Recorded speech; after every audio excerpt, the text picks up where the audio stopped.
Welcome back to StrayaMania. It's the only wrestling podcast called StrayaMania. I'm your host, Ricki Needs, always joined by Michael Thompson. How you doing, man? Good, Ricki. Yourself? Bit tired, but other than that, I'm okay. Getting through this? Yeah, I'm getting through it. So we have a massive podcast for you today. Obviously, we have the Reigns suspension to talk about. We'll be talking about that first. We got Money in the Bank to break down, and we got other stuff from the draft, other stuff from around the wrestling escape. There's been a lot that's happened since our last podcast, but I think best place to start with this one, the Reigns suspension. Holy shit. This is massive.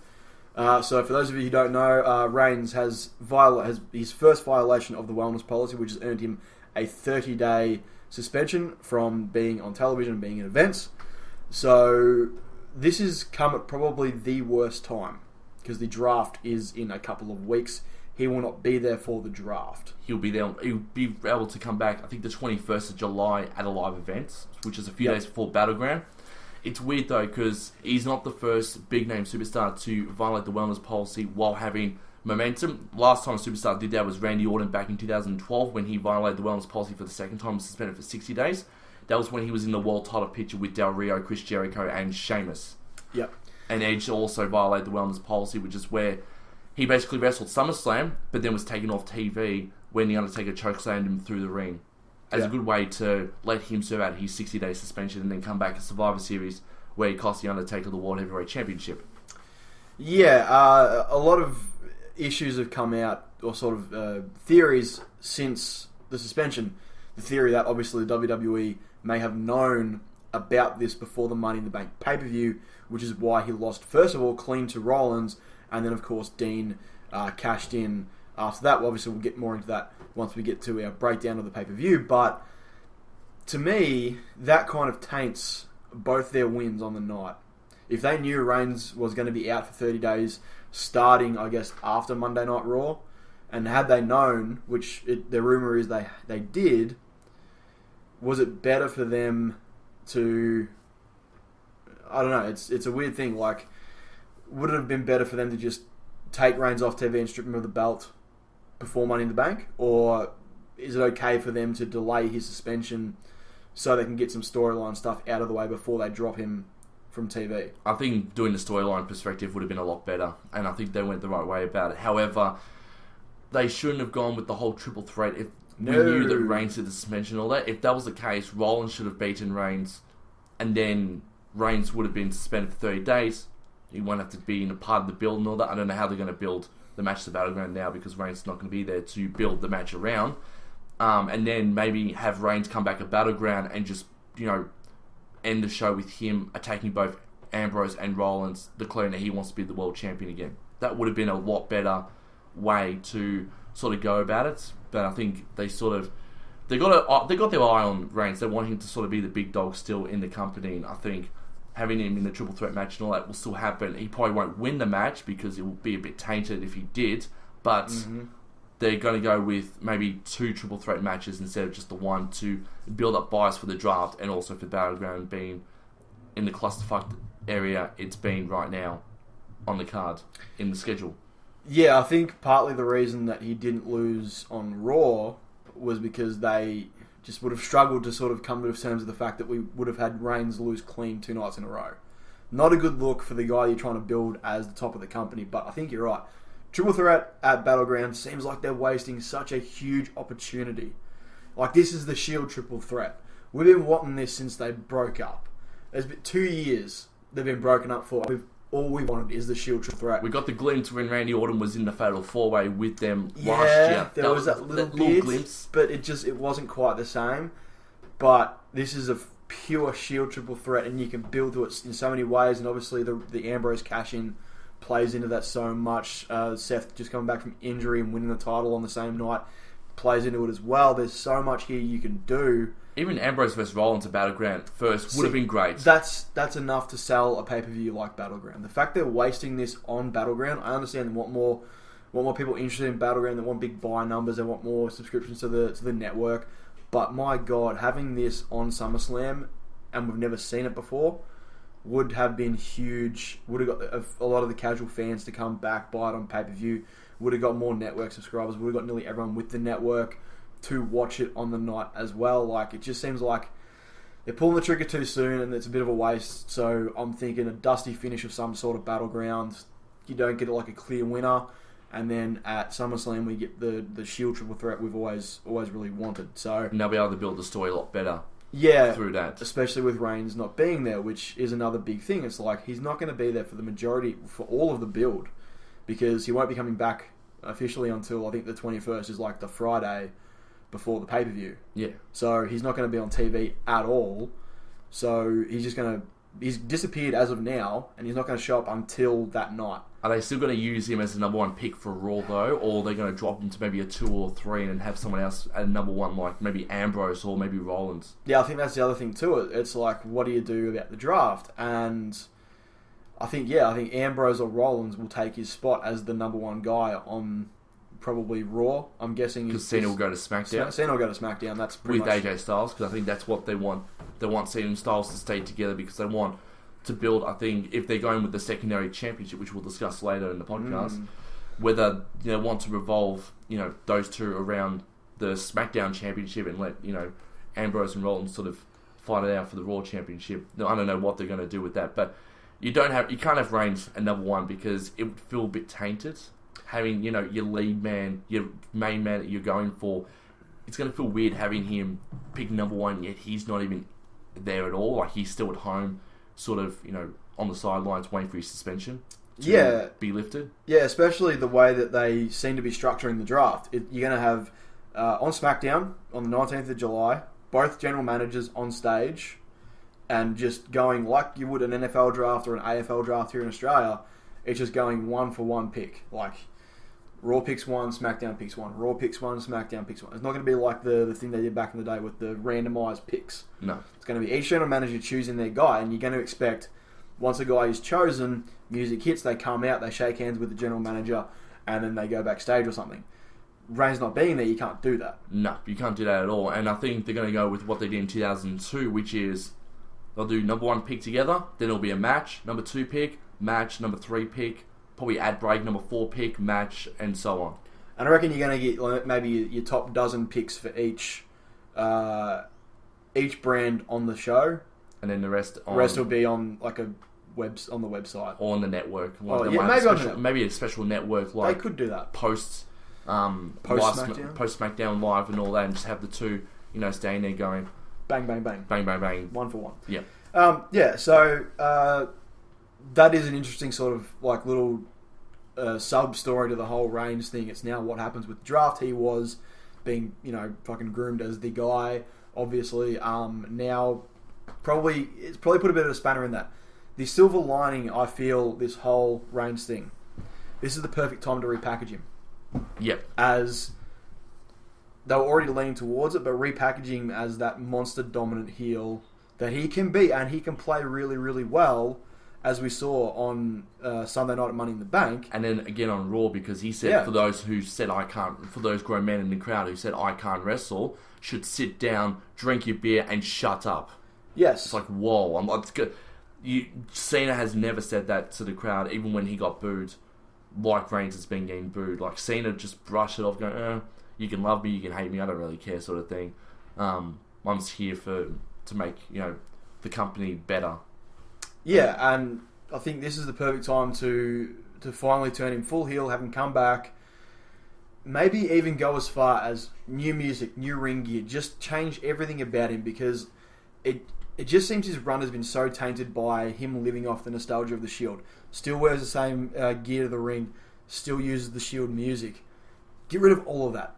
Change the character from the ground up.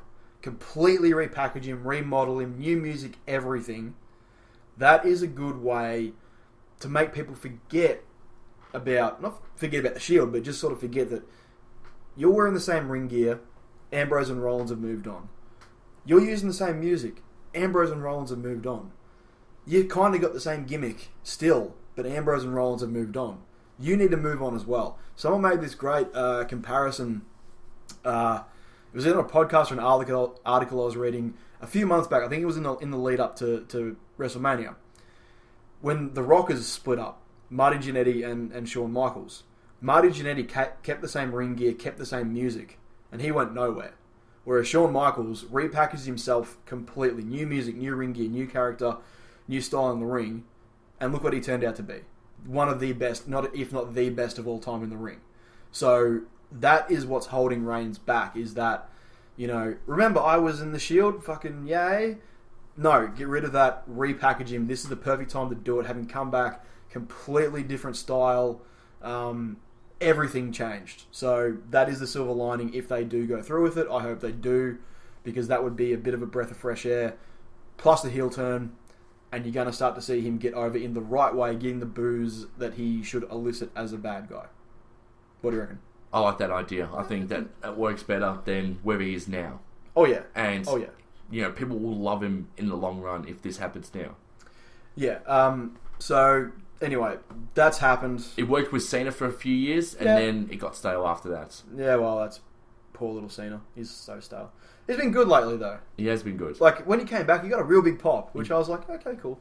People were just like, yay, Cena's back. Alright, so we'll move on now to Money in the Bank.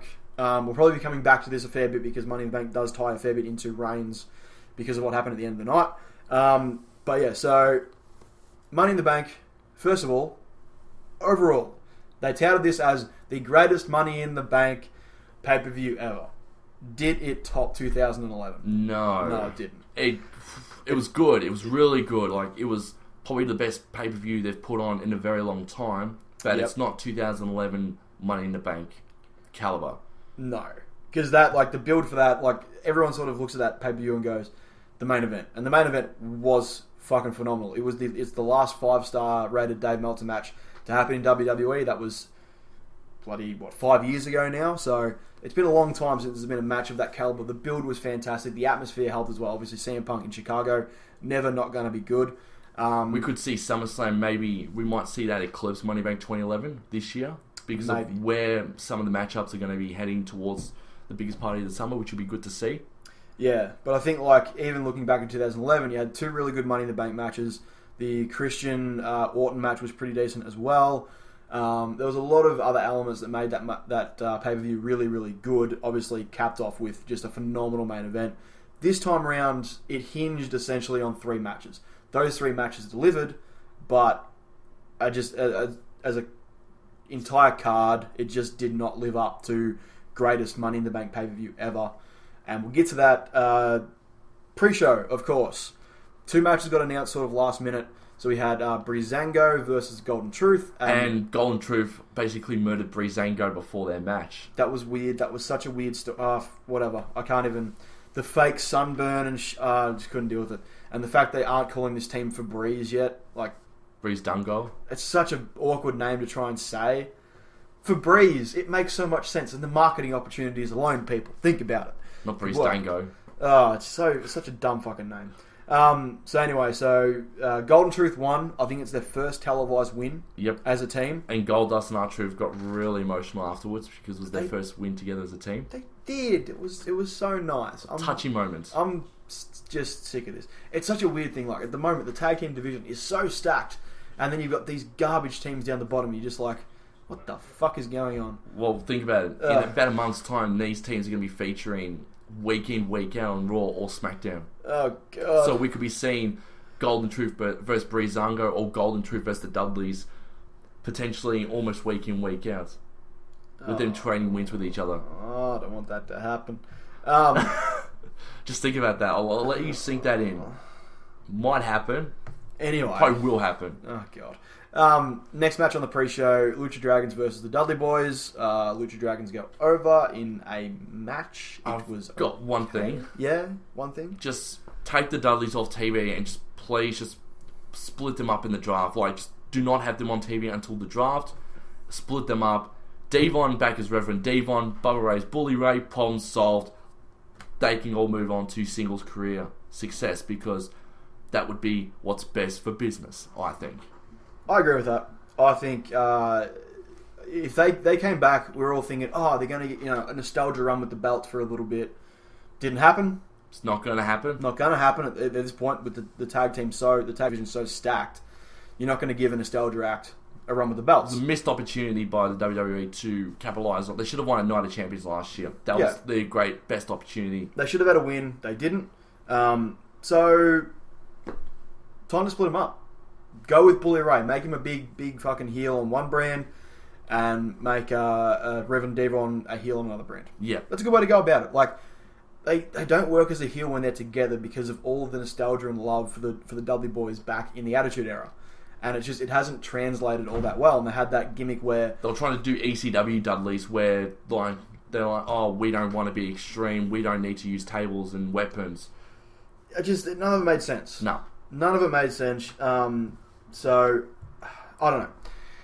Hopefully going forward they can work something out to make these guys a bit fresher again. But at the moment there's a tag team, they're stale. So I'm sick of them.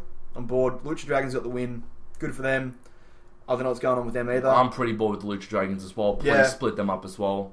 I was hoping for Sin Cara to turn on Kalisto at one point and cost him the US title and then have these two sort of face each other. That would have been good. It'd be something new and entertaining. Yeah. Plus, two high flyers. Everyone loves high flyers. Yes. And if they want to bring back a Cruiserweight Championship, let Sin Cara and Kalisto, let them headline the Cruiserweight division if they opt to go back and bring back the Cruiserweight Championship.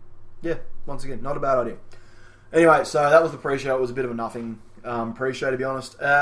Main card. First match off on the main card was the Fatal 4-Way Tag Team Championship. So we had Enzo and Cass, the Vaudevillains, the Club, and of course the champions, the New Day. This was an interesting match. This had the potential to be one of the matches of the night. Sorry, can I interrupt there? Please go for it. The one thing that still stands out for me in that match is Luke Gallows just standing there for a minute, looking at Big E, holding Carl Anderson up. What? Did Luke turn into Festus for a minute? Did he channel his inner Festus and went, I don't know what to do? I think it wasn't his fault. It was Big Cass. Yeah. He missed his spot to come back in the ring and deliver that big boot. Was outside the ring, missed his spot, so Gallows was just kind of like, shit, what the fuck do I do? I'm just going to stand here and look like an idiot. I'm not too sure. Well, Big Anderson made Luke Gallows look like an idiot, which made Big Cass look stronger. Yeah. Which made Big E look kind of strong, which made Carl Anderson look like a jobber, if that makes sense. Yeah. Alright.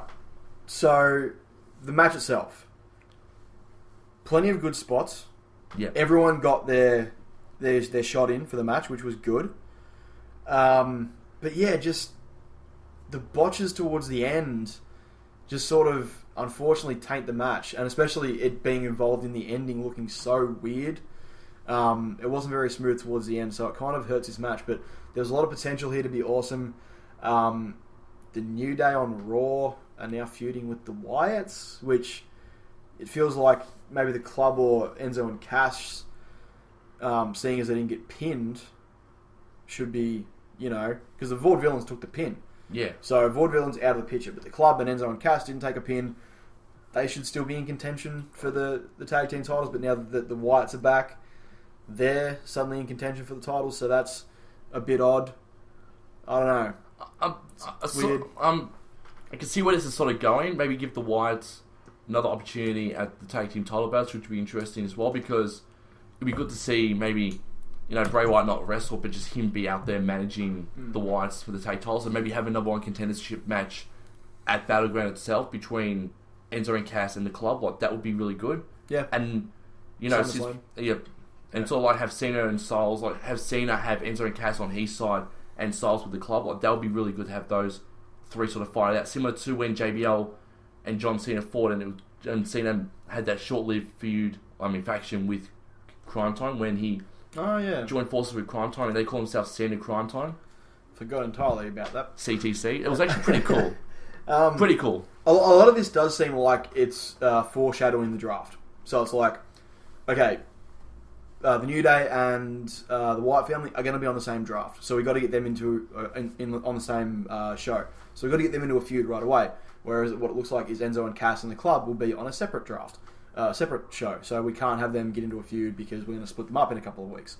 A lot of it does seem like that sort of foreshadowing. But then they'll cross promotes over SummerSlam, maybe. Maybe, but I could be reading too much into it. I don't think I am though.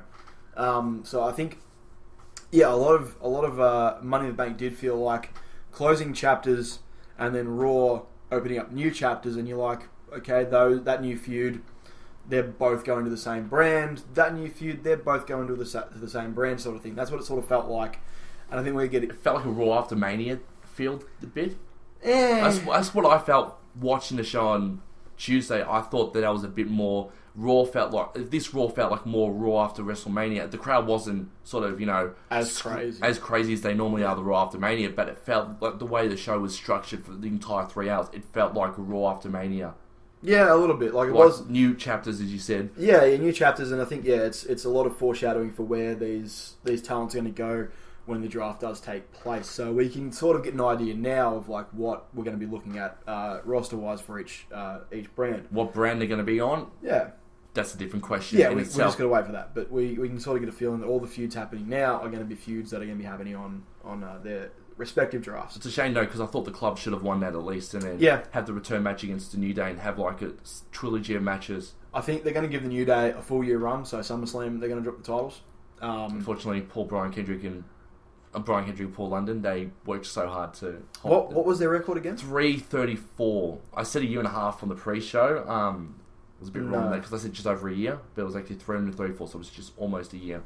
Alright. I think they're ignoring a run that someone else had. There was like 400 and something days. But it might have been like pre the first brand split, so it might have been the old belts. So, I don't know. I'm not too sure what the go is there. Anyway, it was a decent match, marred by the ending. New Day still got the belts. That's good for now, but they got to drop it eventually. Next match, this is match 242 of Dolph Ziggler versus Baron Corbin. This is actually probably the best match they've actually both put on. Yeah. I'm not going to lie. This was the match we were supposed to get the first time. But it was no qualification match at Extreme Rules. That was the first match we were supposed to be getting between these two. Yeah, but it was preceded by 241 pretty subpar matches, and unfortunately it hurt the how good this match was. Yeah. But it was good. Like, Baron Corbin, his clothesline is brutal. It's I dare to say JBL-esque. It is that stiff, and I do like it. It's a good clothesline. Well, JBL must be pretty happy that Baron Corbin's sort of taken that clothesline after him, because JBL's clotheslines were very devastating back in the day. Oof. And now Baron Corbin's sort of, as you said, JBL-esque. Yeah, it's a big, stiff clothesline, and obviously, Ziggler bloody hurts. Ziggler is the master seller. There's no one that sells as good as him, so that was good. He sold well when Corbin attacked him the first time. Yeah. Which is good, because he went off TV for about a week and a half, which was good. But unfortunately, this was marred by chance of boring and Bailey. It was a stale match. Unfortunately, their last match was their best, but no one's going to remember that because it was just the end of a feud that lasted way too long with way too many silly fucking bits here and there. Yeah. So, and now Baron Corbin's moved on to his next opponent, which he's going to be feuding for the next 4 months, and that is Zack Ryder. Poor Zack Ryder. So Zack Ryder's going to have a match with him at Battleground. He might win there. SummerSlam, he might win there. Not if they move on to whatever's happening in September, which I'll tell you about later. They'll move on there. Corbin might get the win, and then they'll probably have a match inside Hell in a Cell, and Corbin will just completely obliterate and squash him in probably the worst Hell in a Cell match in history. Poor Zack Ryder. This is the first of probably 250 matches with Baron Corbin. Yeah. From now until Hell in a Cell. Every house show, every SmackDown, oh god. I honestly don't expect this feud to last very long. I think they're just sort of having Baron tread water until he's on obviously drafted to a specific brand, and then they're going to find a decent mid-carder for him to feud with to start working his way up the card. Yeah. I think this is just him treading water for the time being. Because there's still things Baron Corbin's missing from his arsenal. Same with Apollo Crews as well. Yeah. But having them on, in the brand split, it's going to help them in the long run. Because the Crews and Corbin are going to turn to two fantastic athletes, two fantastic superstars in the future. And having them sort of now go into the different brands that they're going into, depending if Crews and Corbin go into different ones themselves, at least both riders can work on both of them separately and not have them on the same show. Yeah, I think the biggest thing, both of them have potential, a lot of potential. So get them on separate brands, and then just sort of work them through the mid card for a bit. Maybe give them a mid card title run at some point, and then we'll see what happens. See whether they're worthy of the upper card. Yeah. Next match we had Becky Lynch and Natalya versus Charlotte and Dana Brooke. once again, a match. An okay match. The ending is really the story here. So Charlotte and Dana Brooke win due to kind of shenanigans. And then Natty snaps and turns heel on Becky Lynch. For the 100th time. Poor Becky Lynch cannot make a friend to save her life. Everyone has turned on her. It's like Sting in WCW and TNA. Everyone turned on Sting in WCW and TNA. Yep. It's Becky Lynch has become the Sting of the women's division in the WWE. It's a hell of a comparison right there. You become friends with Becky Lynch. Woo-hoo. In a 3 months, 4 months time, you're going to turn on her and become the bad person. Yes. Yeah. Maybe her clothes will turn on her in a couple of months and turn heel on Becky Lynch. That is how certain I know that she can't pull a trick. But I love her packaging. It's so good. It's good though because Everything now we about have her. a secondary feud. Yes, good. Which is good. And plus you got two women who work so well in the ring together. Oh yeah. And they will work well in a feud, which I cannot wait to see what they can do with these two. Yeah. But the more important thing, Sasha Banks is back. Yes. So happy. She not debuted, but she came back on Raw on Monday. Fucking finally. Like, everyone went nuts when she came back. Yeah, as they would, but it's taken way too long to get her back. Like, this feud with Natty, and then they inserted Becky Lynch, and then they had a tag match on a pay-per-view instead of a instead of a women's title match. Seems dumb, and then they brought her back. I know she was feuding with some around main event. I don't know what the fuck. You think they're going to do another tag match at Battleground where it's going to be Charlotte and Dana Brooke versus Paige and Sasha Banks? Probably. And then leave the match for SummerSlam? Yeah, I reckon that's probably going to be the way to go. At least Paige is back on pay-per-view, which is good because I love Paige and I'm just seeing her, in where she is now. Yeah, no, it was a bit of a shame. Like, obviously once the rest of the NXT main crew came up, she sort of got pushed to the back a little bit. But hopefully she's making her way back into like the main event-esque picture or just like the women's mid-card picture. Maybe they can put her in a feud with Dana Brooke while Sasha feuds with Charlotte. At least we've got 3 different women's feuds going on. Look at that. We're writing stories like this. It's easy. You can do it. WWE, get your shit together. And hire us, by the way. Hey? You can hire us to WWE.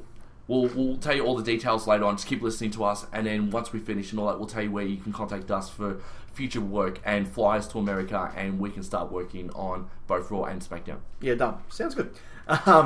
But yeah, so going back to this match, bit short, bit shit.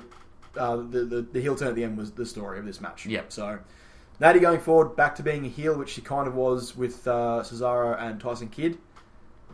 Yeah, they were a heel tag team. Well, there's news apparently. Natalya apparently she's only got 2 or 3 months left on her contract, and then she's going to be leaving the company because Tyson Kidd will not be able to wrestle anymore, and she needs to be there basically 24 hours a day to take care of him.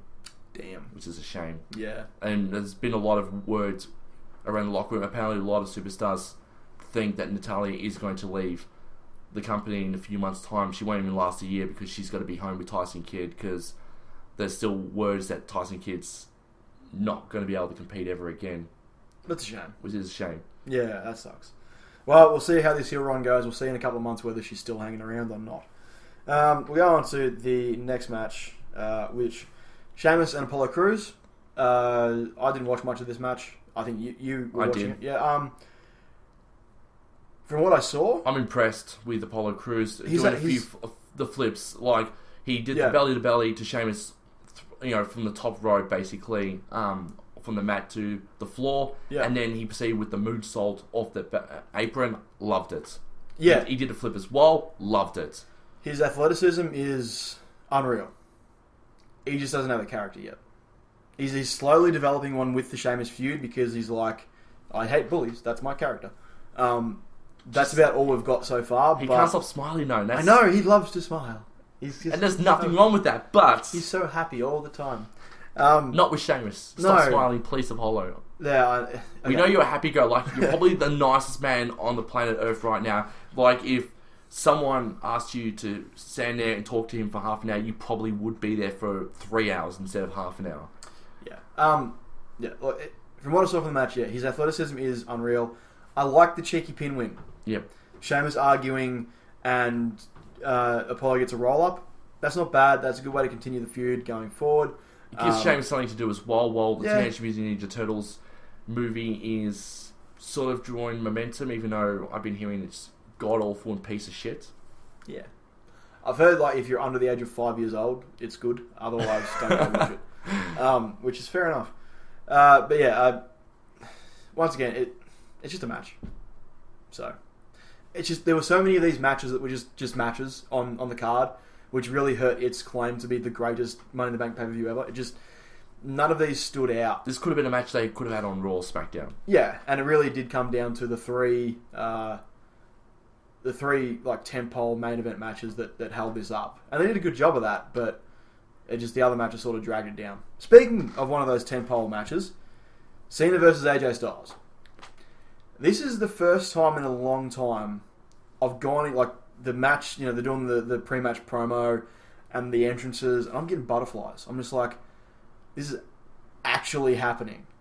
AJ Styles versus John Cena is actually fucking happening, and I was so fucking excited, like, just on the couch, just couldn't stop, like, jumping about and twitching, because it was just like, this is something that we'd never thought we'd see. No. And like, for someone, I feel like I've seen Styles and Cena, I've seen them both wrestle since 2002, seeing how far both of them have come in their careers and all that, this match, it had to happen. It did. It had to happen in one way or another, whether it was in WWE or whether Cena left and wrestled him in a special match or something like that. It had to happen somewhere, some way.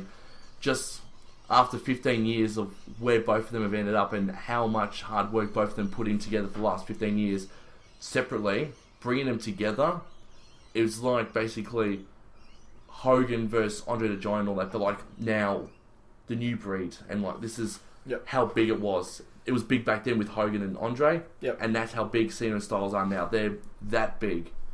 What did you think, though? Great match. Yep. Phenomenal.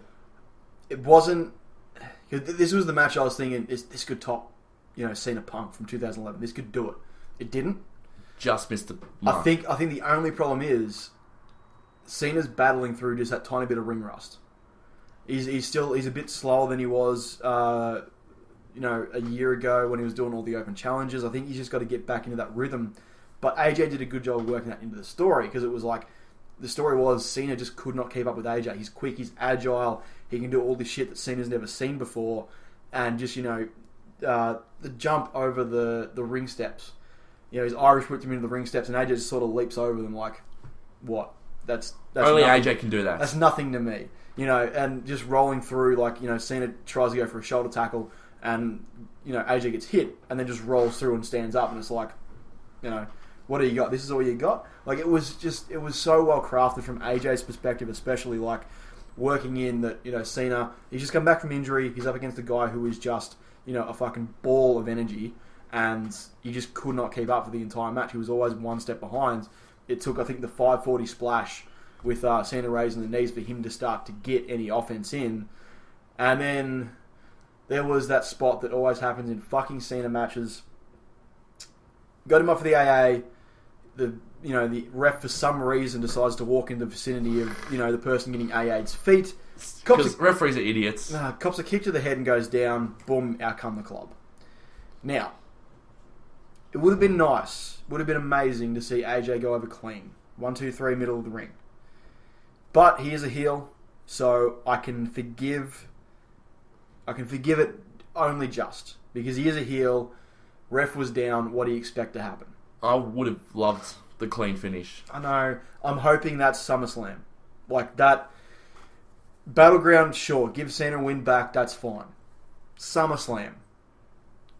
Just do it. Just let him win clean. Let him win the feud. Like, if you let have him to be the do better it, man. Hell in a fucking cell. Cena, AJ, Hell in a Cell. I'm down for that.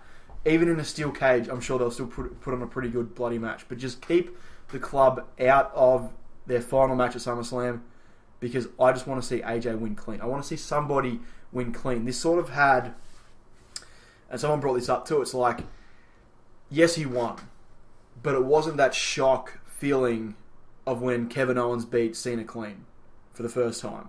Like, that blew, I did not see that fucking I didn't care. No one saw that coming.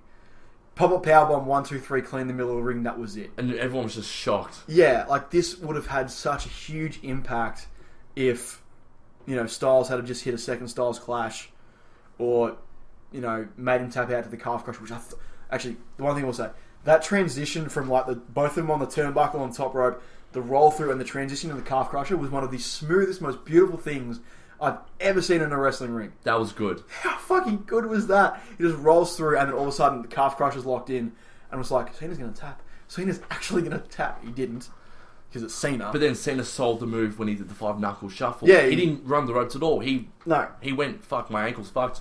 Boom, fist down straight away. I'm like, I loved how he sold that. Yeah, it was good. Like he should have. That's how you should do it. Sell things like that, and he sold it well.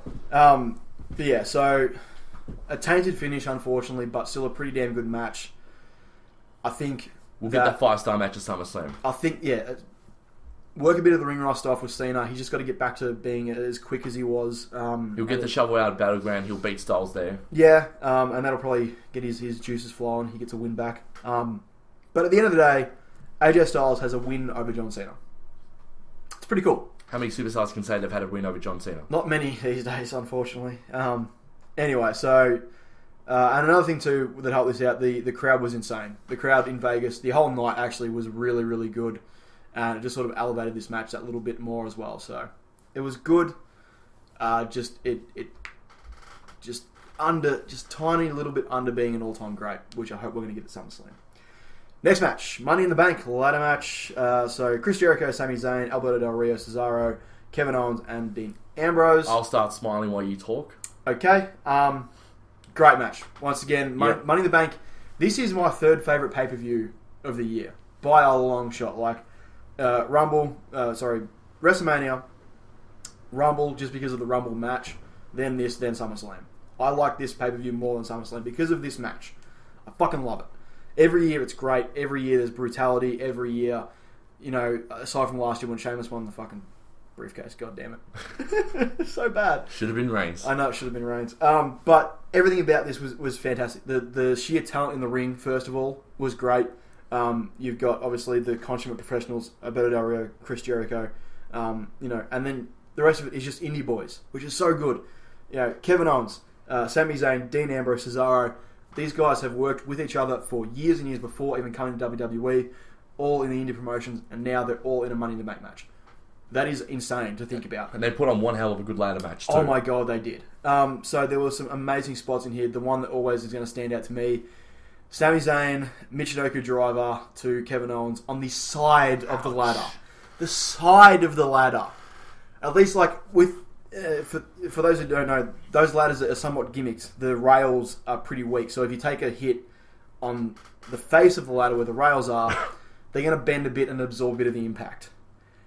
The side of that ladder, there's no gimmick. Still. It's just fucking solid. And Kevin Owens, and someone brought this up too, they posted a picture of him, and then it was Homer Simpson bent over the fire hydrant.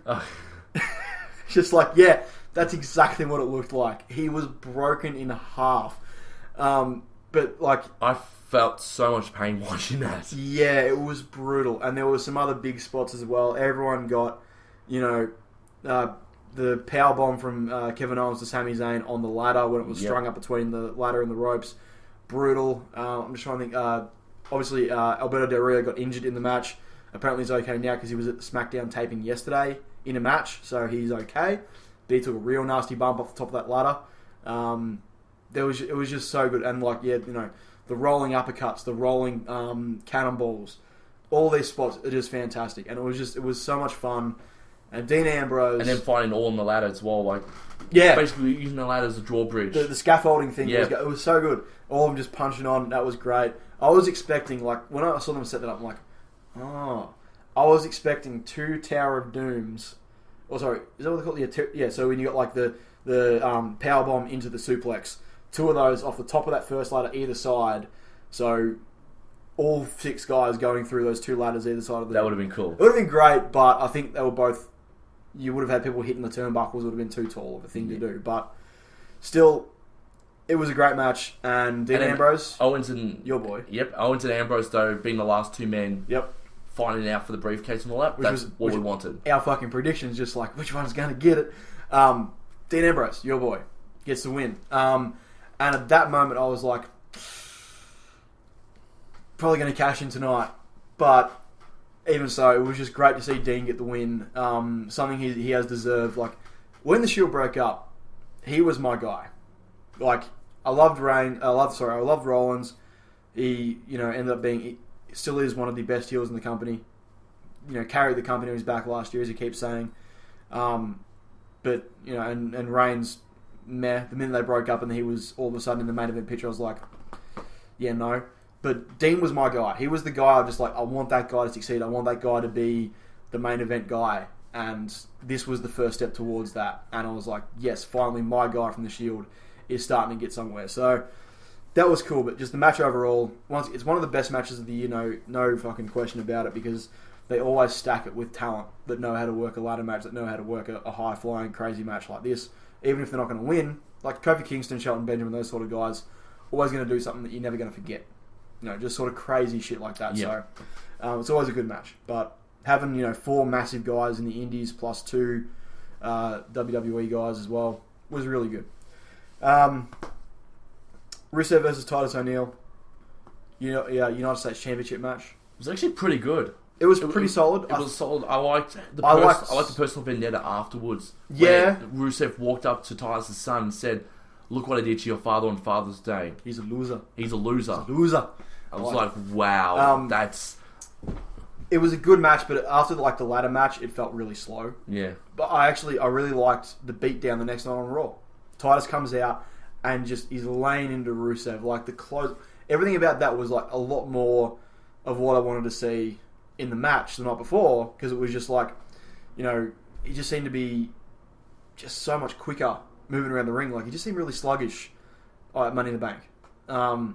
Whereas, on Monday when he was beating up Rusev, Titus just seemed so much more agile. I'm like, give me more of that. Give me more of that. Just brutal, clotheslines and kicks and forearms. It was so good. Well, they've now got a story behind it too, because of what Rusev did to Titus' son at Money in the Bank. Yeah, so I'm hoping that the next match at Battleground is going to be something more along the lines of that beatdown that Titus gave Rusev. I want to see something big, and then obviously Rusev come back and get the win somehow. It's good to see Titus, though, get at least a mid-card push. Yeah. In some capacity, because he's been a hard worker at the company the last few years. He's been with the Primetime Players. Him and Darren Young were together for almost 5 years. So it's now good to see Titus O'Neil venture out and do something with himself, while Darren Young is getting barking orders at Bob Backlund, and those promos are more cringeworthy every single week. Every time I see them on Raw and SmackDown, they're just there. It's like, yes, you're gonna make Darren Young great again. When's he gonna fucking wrestle? Exactly. That's what everything is like. Put him in a match. Is he gonna wrestle, or are you enlisting him in the United States Army or something like that? Don't know anymore. It's so terrible. It'd be good to see Bob Backlund back on TV on a regular basis, though. I know. Outside the ring, he's a crazy person, but I love him. But he's a crazy person. Darren Young might become a crazy person. You never know. I would if I had to deal with Bob Backlund on a fucking daily basis. To be honest. Anyway, main event time. Roman Reigns versus Seth Rollins for the WWE World Heavyweight Championship. This was a good match. I've got one criticism from the match, though. Yeah. It was very one-sided for most of that match. Reigns looked like he had most of the upper hand, and Rollins looked like seen a little bit, he was getting beaten down. Bit of ring rust. Yeah. But I like that, because you just saw Reigns stalking him in the ring. And it's like, how is it not blatantly fucking obvious this guy is a heel? And he's just like, is that all you got? Yeah, he's shoving, his hand in Rollins' face and that, and he's dominating him completely, like, shoulder tackle, just boom. He bullied him, basically. He bullied him, and it's just like, this guy is a natural fucking heel. And you watch, Rollins, the psychology of him trying to come back and fight back and fight back. It's like, he's obviously a fucking face. It's like, WWE, work your shit out. You've got 2 guys who are really good at what the other one's trying to do. Make them do the thing they're supposed to be good at doing. Like, it just does my head in. And the Rollins as well, you saw he hesitated when he had Reigns up on the top rope. He hesitated for the sunset flip powerbomb. He hesitated really quickly. He thought, shit, I don't want to blow my knee out again. That was probably the reason why it took a little bit longer. to execute that night because he wanted to make sure he did it right. I think he was selling that a little bit too. Like, he was just sort of, because like the chances are he's probably done it about 20 to 30 times at the performance center before he even got back in the ring. He would have done the sunset flip, powerbomb a couple of times, like a fair few times, just to make sure he can do it. Obviously, we haven't seen that, so according to the crowd, that's the first time he's done it. So obviously, you would have him selling the fact he's a bit worried about it. And like even JBL said, he's like, Rollins is hesitating to do... Yeah. Because there's an injury that took him out of action for almost 9 months. But of course, he's going to be hesitant anyway because of what happened. He doesn't want to be out again. But, yeah, some things from the match. A bit of a double turn happened in that match, I thought. They tried to work towards it. Monday night kind of killed that because Rollins went straight back to being a heel, which is still a mistake. But now with Ambrose there too and all that, it makes sense that Rollins is a heel. Yeah, for now. You could easily turn Ambrose heel, but we'll get to that in a bit. So, stuff from this match. Yeah, Reigns' dominance was great. I loved it. I thought it was perfect because he is the big dog, big man, and he just pushed Rollins around for the first part of the match because he tried to go for him, just hit for hit, whereas Rollins should be trying to, outspeed Reigns, which is what he did eventually. The spear through the barricade was brutal. That was very fucking brutal. Yeah, but just it was a good match. These two guys obviously would have great chemistry because they came at NXT, Shield all together. Falcon Arrow, great. I haven't seen that since Hardcore Holly. Loved it. It's been a while since I've seen the Falcon Arrow. It was I think it was a move that Rollins used a lot in the Indies and a bit in NXT, but we never saw it really on the main roster.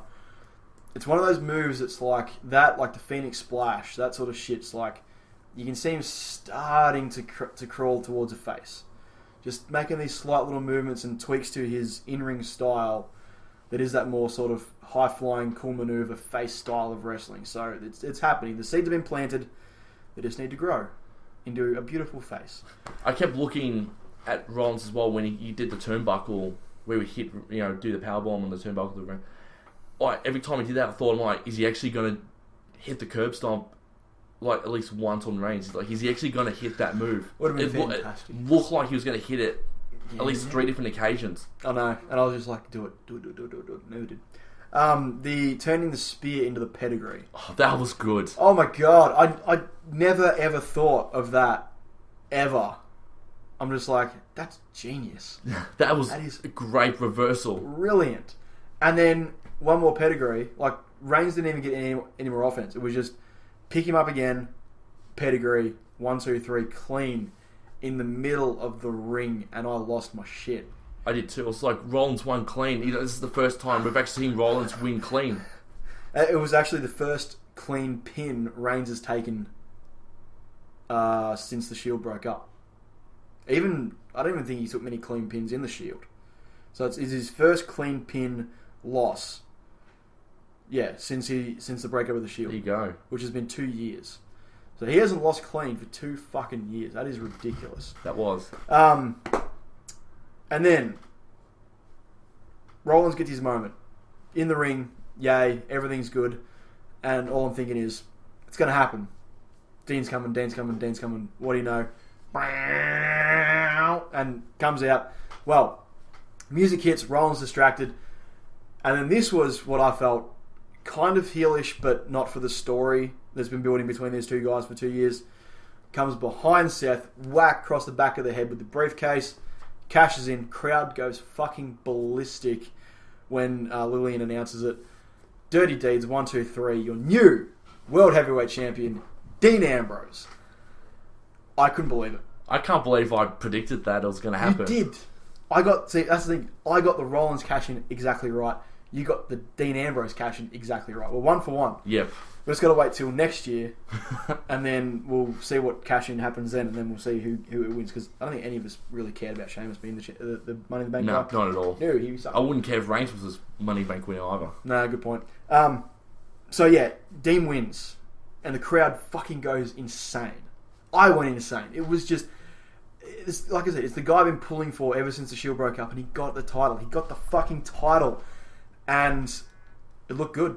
It looked good on him. Looked really good. Oh, yeah. I was impressed. Yeah, so that, I kind of think like the like the CM Punk Cena thing at the end of the night in Money in the Bank 2011, the end of the night Money in the Bank 2016, it leaves you going home with this really good feeling of just like, I've seen something I never really thought I'd see, or something that I didn't expect to see going into this pay-per-view. A lot of people would not have expected, the Money in the Bank winner to cash in 45 minutes after he'd won the briefcase. Yeah. 45, 50 minutes after he won it. And just the fact that this sort of is a few different things as well.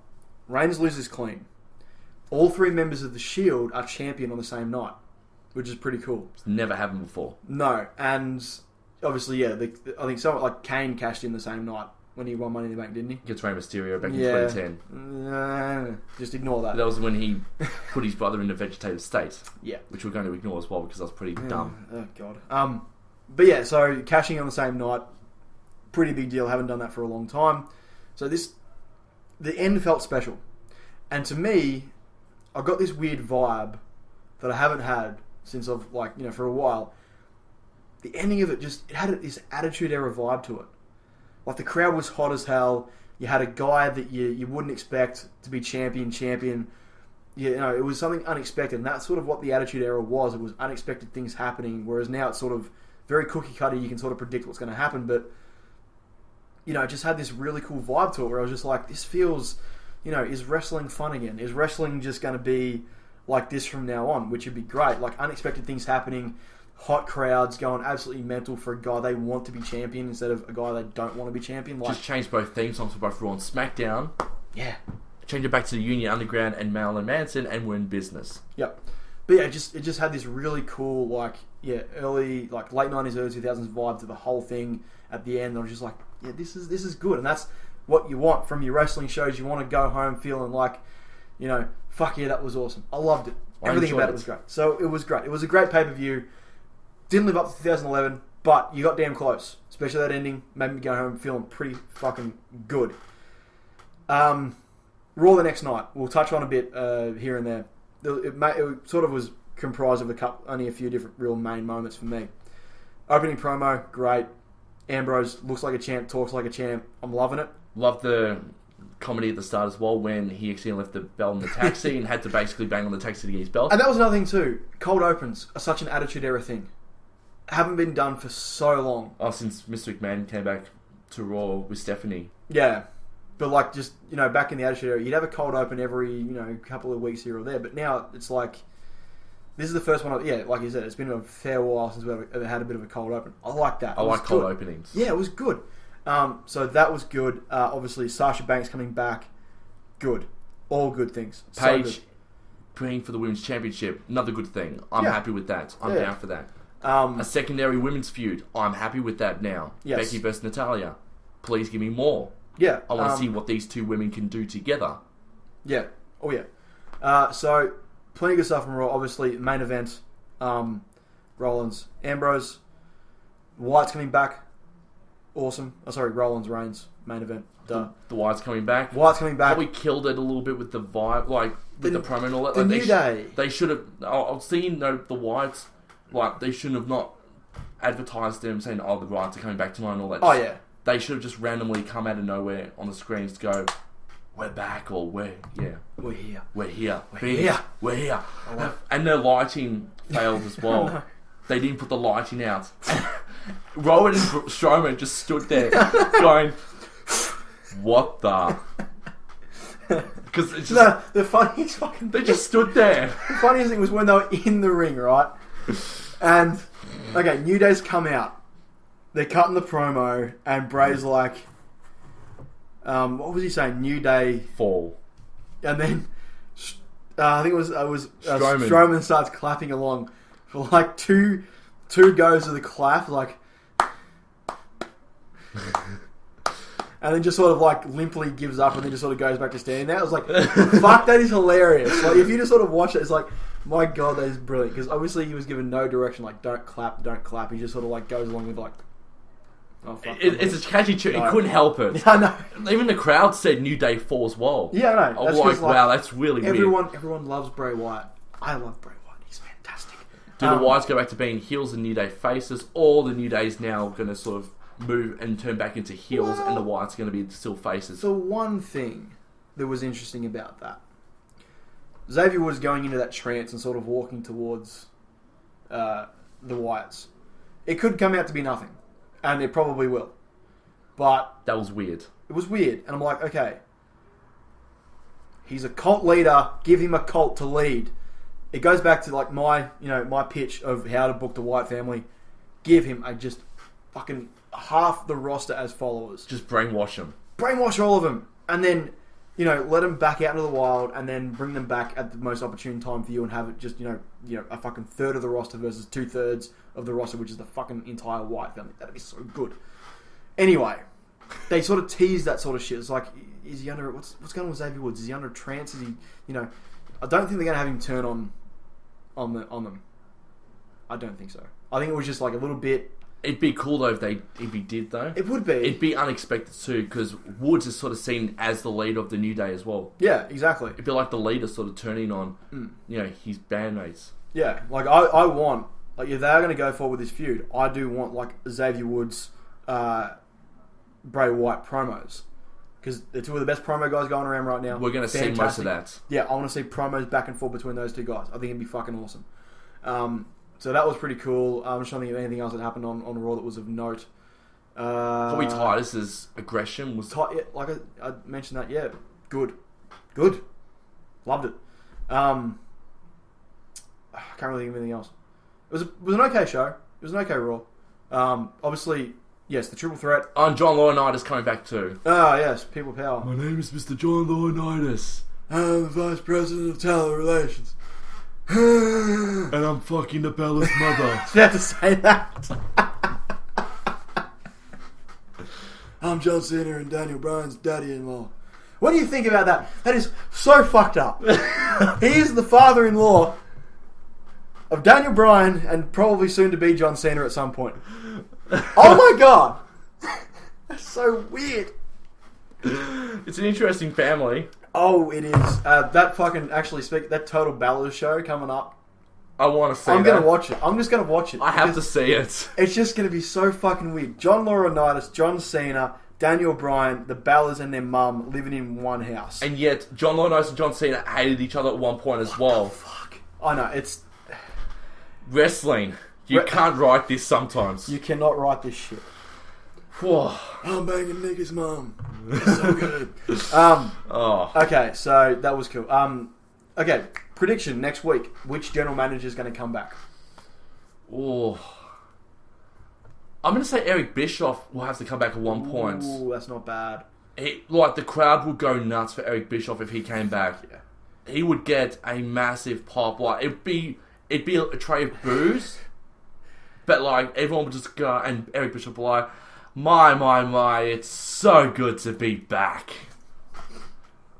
I don't think he'd get booed. I don't think there'd be a single person. They'll cheer him. They would chuck. They'd be like, it'd be a Shane McMahon reaction. I want the crowd. I just want the song out of nowhere to go. I'm back, better than ever. It'd be so good. My bet is though we get Vicky Guerrero next week. Oh, she'd get boos and cheers. She'd get both. Yeah, she'd get a little bit like she'd walk out going, "Excuse me." Yeah, if she did that, but I think it'd be more like just like, yeah, Vicky's back. Cause she was really good towards the end of her run. And we loved her. Yeah, no, I miss her. I really do. She should be general manager for the fact that she can garner enough hate to be the number one heel in anything.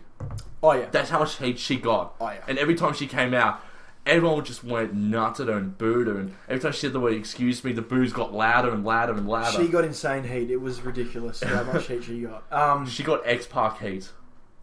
Yeah, it was that level of just fuck you. We don't like you. Go away. Yeah, and more Michael Cole heat as well. Yeah, the whole we hate you. We don't want you on our TV screens. We want you to piss off. Yeah. I'm sure anything else from Raw. Nothing much. Anyway.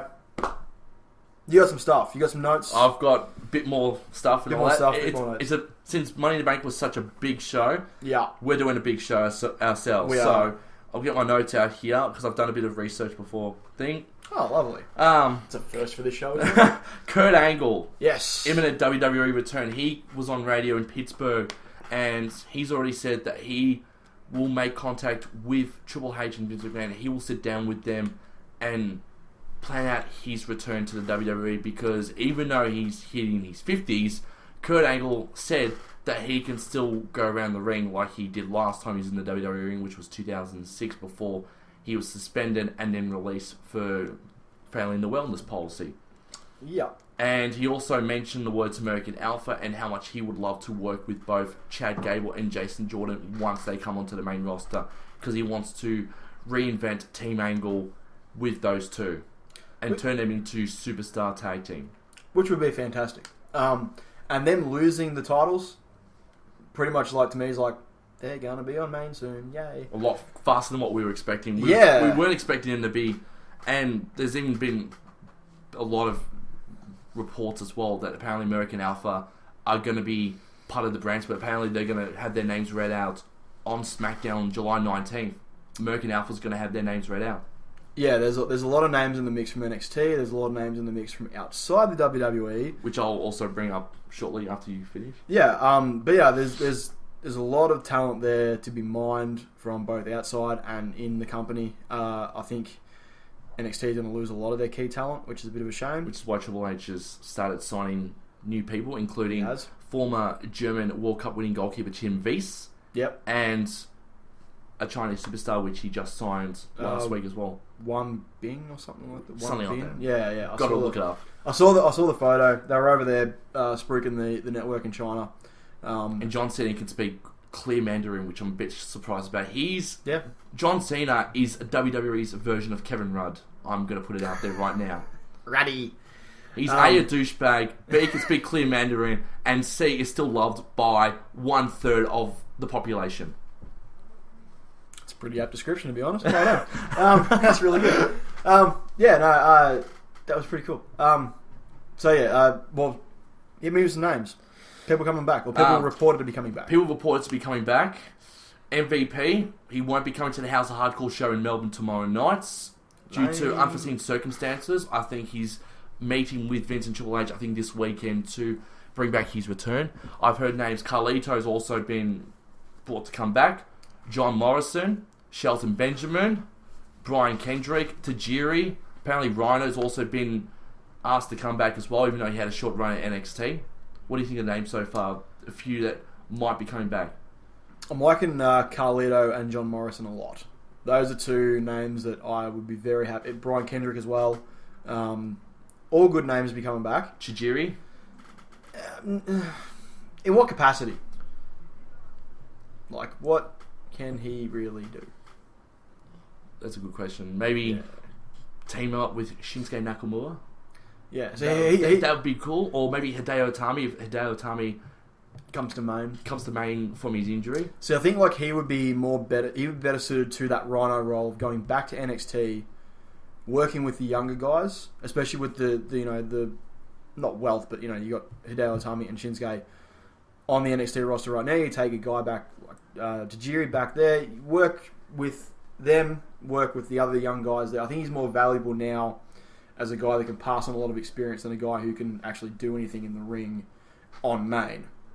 So, but it'd be a good way to shore up a spot that gets taken away by someone who moves from NXT up to main. You plug him into that spot, like Rhino.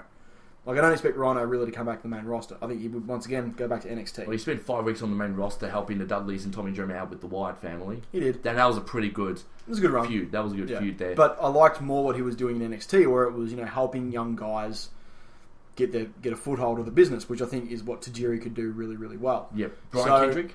Do you think he can still bring sort of like the Brian Pillman persona that he had in the latter part of his career when him and London got split up? I don't know. I think he can. Maybe. Because he would have looked good maybe as a world champion. I'm not sure regarding this. Brian Kendrick would have been a good world champion if they actually utilised him well.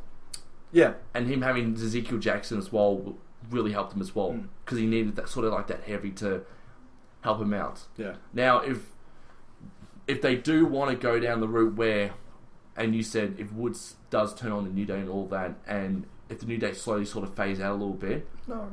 I know I don't want it to happen. So good. But maybe have Biggie as Brian Kendrick sort of like heavy a bit. Like have him return to being a heavy for someone. and having someone like Brian Kendrick would be a good heavy for him. Yeah. Because he's very... I'd much rather Biggie get his own run at the belt. He's got the charisma to have a run at the belt, I reckon. We tried that and it didn't work the first time with the Intercontinental Championship. Yeah, I know, but like now he's very different. He's seen in a very different light. Like I wouldn't want to see him go back, because that's the good thing about the New Day. There's no one that's not equal to the other. They're all equal. They all perform in matches. You know, one can always be the outside guy. The two can be in the match. They're interchangeable. As much as, you know, it does come down a lot to Kofi and Big E. It's just because Xavier is so fucking entertaining on the outside. He is. He's so good. But even you put, you know, him in a match, and he's defended the titles on multiple occasions, and you've had Big E or Kofi on the outside instead. None of those feel like, you know, the muscle of the team, or, you know, they're all equal. So to have one of them go back to being just the silent muscle for someone else, I'm not a big fan of that. Or another superstar I'm thinking of is, because they're going to break him away from the Wyatt family when he returns, Luke Harper. Do you see Luke Harper as maybe staying off as the heavy for Brian Kendrick, and then when Kendrick's sort of finished and all that, give Harper sort of a singles push? He needs a singles push. But yeah, I could see that. Out of all the Wyatt family, obviously aside from Bray, he's got the most potential. He's a big dude, like a really big dude, but Jesus Christ, he's talented. He is so talented. He's like, you know, sort of Kane Undertaker level of like a big guy who you do not expect to be as agile as they are. Like, he is unreal at what he can do in the ring. Yeah. Like, he's got the spin and heel kick. He's got a really good clothesline. The discus clothesline. He's got a really good dive through the middle ropes. Like, that's insane for a guy of his size to pull off. So because he's like 6'8", 6'9", he weighs almost 300 pounds as well. He's big man. Yeah, so he's got a lot of potential if they don't put him back with the Wyatt family to have his own singles run, or like I said, start him off with someone else and then move him into a singles run after that. Because I'm a fan of Brian Kendrick. I have been since London and Kendrick. I was a fan of him on his own as well, like as the Brian Pillman sort of like, he had the rock star lifestyle about him and all that, like the way he was walking as well.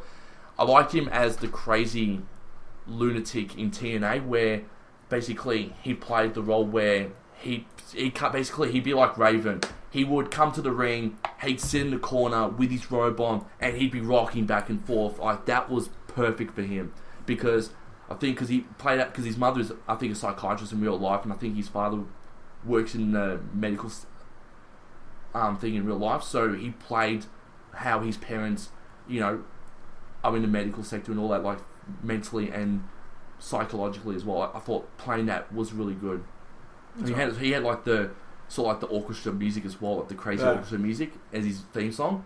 Yeah. I liked it. I really did. So if he can bring that, or he can bring the Rockstar thing back to the WWE, I think Kendrick didn't get a good opportunity the first time around as a singles competitor, but he's got the mannerisms to do it, and I think he may not become a world champion second time round, but for God's sake, put the Intercontinental, put the United States Championship on him, please.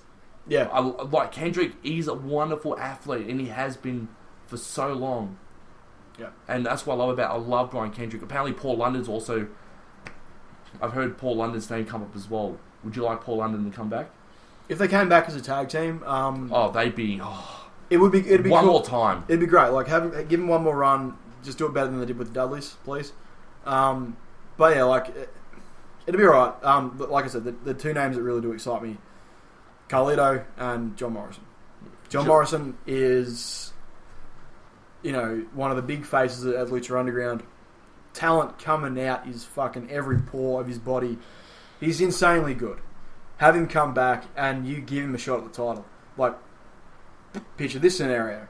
Seth Rollins is the champion. John Morrison is the challenger. Yes. Tell me you would not want to see that match.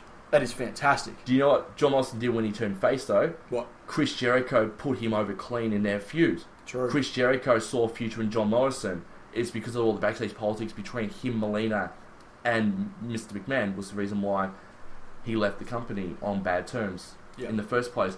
But even bringing him back and, you know, having him have a bit of a heel run first before he turns into a face and all that, because I would love to see Miz and Morrison one more time together and Maurice as their manager. Like, that would be perfect now, because Miz is where Morrison was when they were originally a tag team, and they were originally one of the best tag teams in WWE.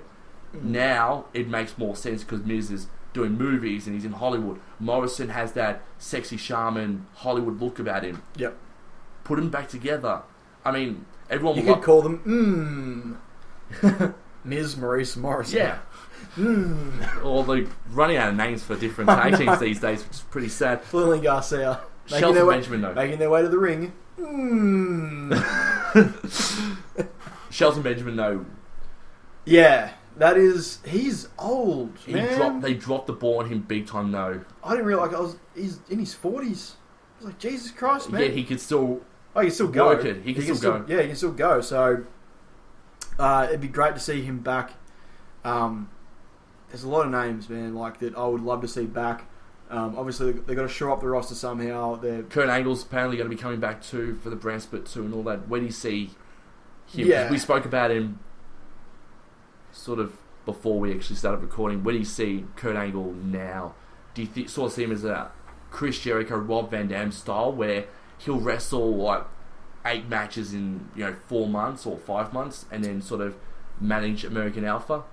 Yeah, I think like part of what he said in the past, and I've been reading a lot of interviews ever since he pretty much concrete came out and said, I'm leaving TNA on this date. After that, I don't know what I'm doing. But if WWE come calling, I'm probably going to say yes. So he said stuff like he doesn't want to do the full-time schedule of traveling. He wants to, that's what he liked about TNA. It was in one spot. Didn't have to travel. Not a big fan of the travel, but say... Maybe even like a Brock Lesnar style schedule too. Like just come back, get your main pay-per-views out of the way, get your high-profile feuds against, either younger guys coming up or already established guys that you never feuded with on your first run.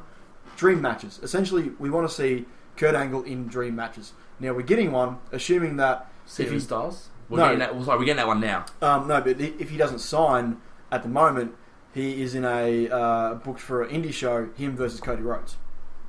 That's pretty cool. That is. So, stuff like that. It's like matches you never really thought you would get. So, probably off the top of my head, right about now, I would love to see... I keep going back to Seth Rollins, but Seth Rollins versus Kurt Angle would be... It'd be great. That'd be really good. You've seen AJ Styles versus Kurt Angle. That's been done. I keep forgetting about TNA. It's a thing. They've done that. But it'd be good to see him in the WWE environment because AJ's gotten better. Yes. Since they've last feuded with each other. On the big stage of WWE, that would be really cool as well. Obviously, going back and having a match with Cena after their huge sort of feud back on SmackDown. In 2005 as well on Raw. It'd be cool again. Yeah, so there's plenty of, that's the thing, like, you bring Brock back, you get dream matches. You bring Kurt Angle back, all you really want are your dream matches at maybe your big 4 or 5 pay-per-views. And maybe have, for example, maybe one more nostalgia at one WrestleMania, Kurt Angle vs Triple H, maybe something like that one last time. Like that would be one match everyone would love to see at least one more time. I wonder. Or maybe Kurt Angle vs Dean Ambrose too. That'd be cool. That'd be like 2 very conflicting styles, but I think that would be a really good match. Or even if he sort of turns on Gable and Jordan, like even when Gable and Jordan sort of split apart as well, like have Kurt Angle take on Jason Jordan, like you got 2 American amateur wrestlers. Even a triple threat. Yeah. Like, Kurt Angle was quite good in triple threats. And Kurt Angle versus Dolph Ziggler. You got 2 American amateur backgrounds there. Very much. And they could do it in a sort of like an amateur style wrestling match. Yeah. Ziggler could put his little hat on and his mouth guard and then kick Kurt Angle in the nuts. Apparently that's how he won all his stuff at Kent State. With things like that. That'd be great. That'd be really good. So yeah, like there's heaps of potential there for guys coming back. There's a lot of names, probably some ones that Goldberg is the other one. Goldberg is, he's going to be he'll come back. A special edition in the new video game coming up. He's been on TV. They name dropped him at fucking Money in the Bank. All these things are on purpose, people. He's coming back. Whether he wrestles or not, whether he's just on TV, you don't know.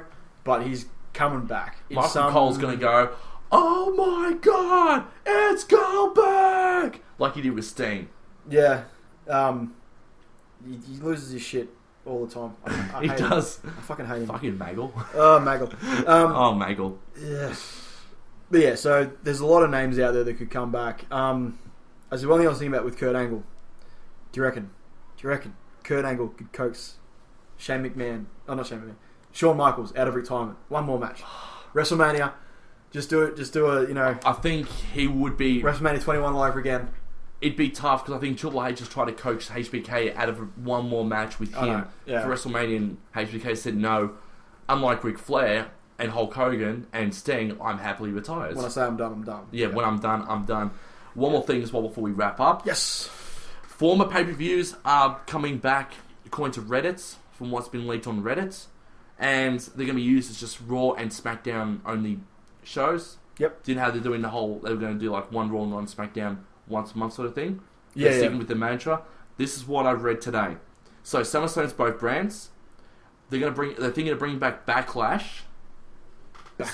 September 11th. At Backlash. For SmackDown. Backlash. So SmackDown will have the rights to Backlash. I always loved the Backlash promos. Like, they had them running during, like, WrestleMania 22. Backlash. At Backlash. Backlash. At Backlash. Loved it. It was so good. It was so cool. So, okay, yeah, cool. Keep going. Clash of Champions, WCW pay-per-view, Raw only, September 25th is what they're looking at. Clash of Champions. Don't they already have Night of Champions? I think they're scrappy Night of Champions. They'll be called Clash of Champions. It's a better name. Good. Yeah. One of my favourite pay-per-views growing up, No Mercy, SmackDown only, which is good because No Mercy was really... It looked better on a SmackDown basis because SmackDown headlined the only No Mercy pay-per-view, and they did in 2008 as well. So I'm glad No Mercy will be SmackDown only, hopefully. Hell in a Cell will be Raw only on October 30th. So there could be some interesting... There could be 2 matches inside Hell in a Cell for Raw. Bring back Halloween Havoc. Is that on there? No. God damn it. Survivor Series, both November 20th. That's what been decided. TLC will be a SmackDown only from December 4th. Oh. And then the pay-per-view, the network exclusive that actually made WrestleMania look weak for Raw only on December 18th, so a week before Christmas, WWE Roadblock. Okay. That's cool. So that's apparently what they're going to be doing. That works in the pipelines right now. I would love just do it once. Just do it once a year. Do it in your house. In your house. Bring it in your house back. So good. That and Halloween Havoc. I love that name. So good. But what do you think of the name drops though? Yeah, no, good. There's some familiar names. Clash of Champions is so much better than Night of Champions. No Mercy. No Mercy's back. I love No Mercy pay-per-views. They were always and Backlash. Fucking love Backlash. Such a good name. I love it. And just the promos. I just want to do that again. Like, can they bring back Judgment Day? Because Judgment Day was good too. Judgment Day, yeah. Just don't bring back Cyber Sunday. No. I never liked or Taboo. Bring back Taboo Tuesday. Pay-per-view on a Tuesday night. On a Tuesday night. And get the fans to vote. That'd be so good. And Capital Punishment was terrible. Yeah, not a big fan of that one. What else was some garbage ones? Unforgiven was good. Unforgiven, I always liked Unforgiven. I thought, Unforgiven 2006, one of my favourite pay-per-views of all time. The TLC match between John Cena and Edge was fantastic. And you had DX on there as well. Against the McMahons and Big Show in the 3-on-2 handicap match inside Hell in a Cell. That's right. And that was funny because we saw Vince McMahon's face shoved up Big Show's ass. That's right. Armageddon. Good pay-per-view. Which I think is sort of replaced by Hell in a Cell now because most Armageddons, they had Hell in a Cell, but Hell in a Cell now has its own thing. What I want, though, is I want Hell in a Cell theme song to be The End Is Near, similar to what NXT did with Taker, and I loved it. They used The End Is Near theme song as they'll bring the cage down for the Samoa Joe Finn Balor one. That's right. Please bring that song back for Hell in a Cell because that'd be good. No Way Outs. No Way Out. Yeah, no, I want Elimination Chamber back. Elimination Chamber said No Way Out. Either way, but I want the gimmick back. I like that gimmick. It can be messy, it can suck, but when it's good, it's really fucking good. So I want that gimmick back. And even if they're going down the road of 2 world championships and all that, what would be good for February next year would be you'd have the 2 world title matches. You have the Royal Rumble winner from either Raw or SmackDown going automatically into WrestleMania. Yep. But then whoever, for example, let's just say that someone won it from the SmackDown. SmackDown's headlining WrestleMania 32. You know what they'll do? What? Elimination Chamber match, number 1 contendership match for the WWE Championship. And then the winner of that goes on to face the Raw champion at WrestleMania 32. Yeah. That's what I think that'd be good. Which is sort of your 2008, 2009, 2010 deal. They did that, which is good. They did that a lot. And the good thing was, it did add, obviously, the Edge, inserting himself into the Elimination Chamber after losing the other belt previously that night. Shit like that. It did add that extra element to it. It was just their poor booking of the big gold belt eventually that led to it feeling like it meant nothing.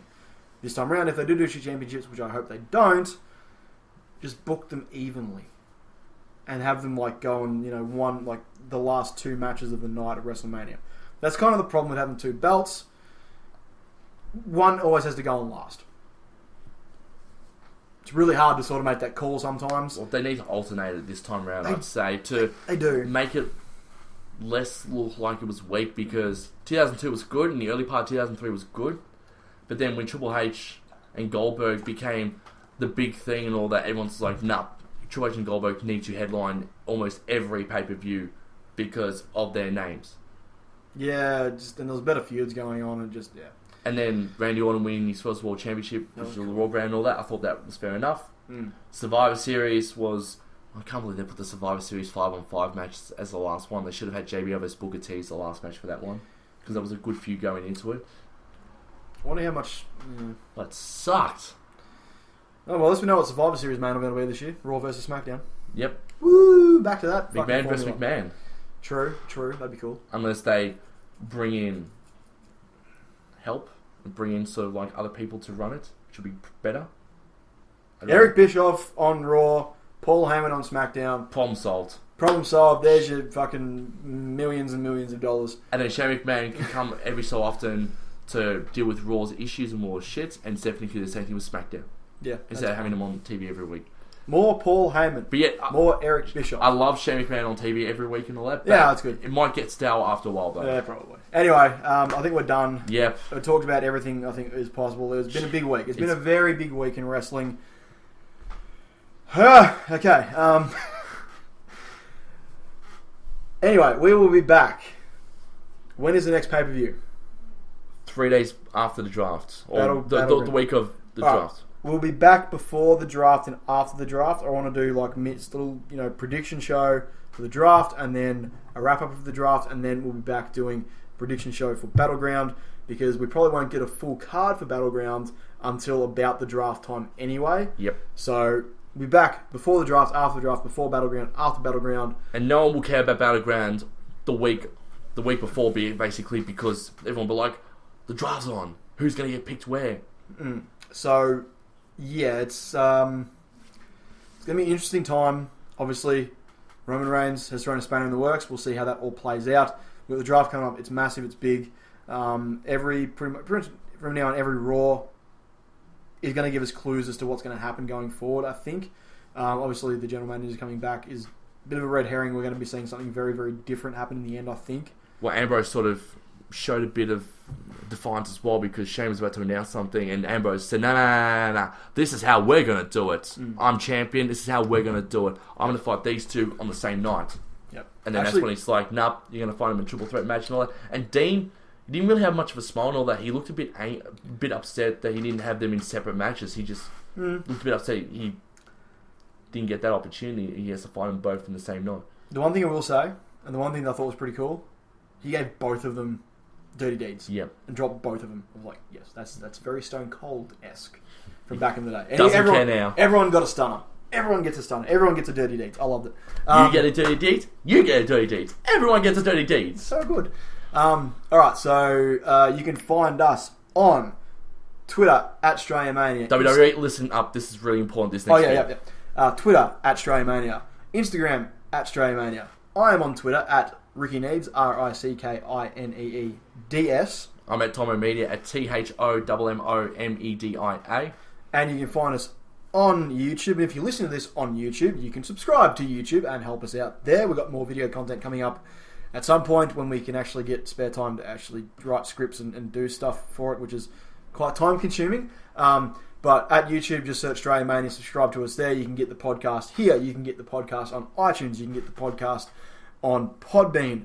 I'm working on, at the moment, getting it on SoundCloud and a few other platforms as well. I just got to do profiles and all that sort of bullshit. Audio Boom would be good. Yeah, I'll be trying to put it as many places as I can. So just wherever you listen to podcasts, go there and subscribe. Help us out. iTunes, 5 stars, leave a comment, all that good shit. Also, a big thank you to Podbean as well, who have been helping us out and have been beautiful people to us since we've started as well, and giving us support. So Podbean, everyone at Podbean, thank you. Good stuff, guys, there. I think we're done. We're done. I need to go to fucking hour and a half, dear Lord. I've got to edit this bitch after this. Gonna go have dinner now. Yeah. So anyway, thanks for listening, guys. We'll be back right before the draft, so keep an eye for that. Yep. All right. See ya. Bye.